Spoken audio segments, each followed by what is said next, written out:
The Federal Employees Pay Comparability Act of 1990 or FEPCA was an attempt to address the need for pay reform in the executive branch of the United States government that became apparent in the 1980s as federal civil service salaries fell behind those in the private sector. FEPCA provided guidelines to achieve pay comparability between federal and non-federal jobs.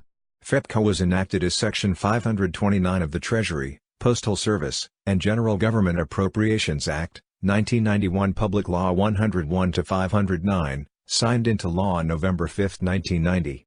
FEPCA provisions. The most far-reaching provisions of the Act were to change the way pay is set for the general schedule and to maintain comparability by locality.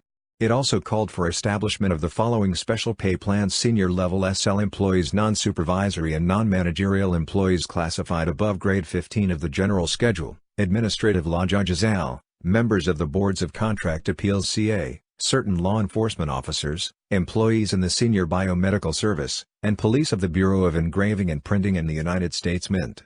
FEPCA also authorized recruitment and relocation bonuses and retention allowances in special situations as well. A major feature of the Act, locality pay, is discussed below. Locality pay. FEPCA provides for a two-part annual pay adjustment for general schedule workers and across-the-board pay adjustment and a locality pay adjustment that varies by pay locality. Locality pay may be extended by executive order to other pay plans outside the general schedule. Employees receiving special rates for hard-to-fill positions receive the higher of their special salary rate or locality pay. Implementation of FEPCA. A common misconception is that the locality adjustments are determined according to cost of living fluctuations and other regional considerations. In fact, the adjustments are determined according to the cost of employment in a given area as measured by the Department of Labor's Employment Cost Index (ECI), which does not necessarily correlate to the better-known Consumer Price Index that tracks consumer prices. Both Republican and Democratic administrations have complained about the methodology used to compute locality adjustments and the projected cost of closing the pay gap as determined by FEPCA between federal salaries and those in the private sector. As a result, FEPCA has never been fully implemented.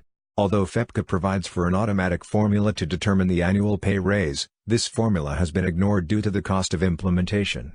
The President has authority under FEPCA to submit an alternative pay plan with a lower raise than that called for by the FEPCA formula or none at all if because of national emergency or serious economic conditions affecting the general welfare 5 U.S.C. Section 5303b1. In reality, the final pay raise has been decided by Congress, which may authorize higher or lower increases than what were originally requested by the President in his annual budget submissions.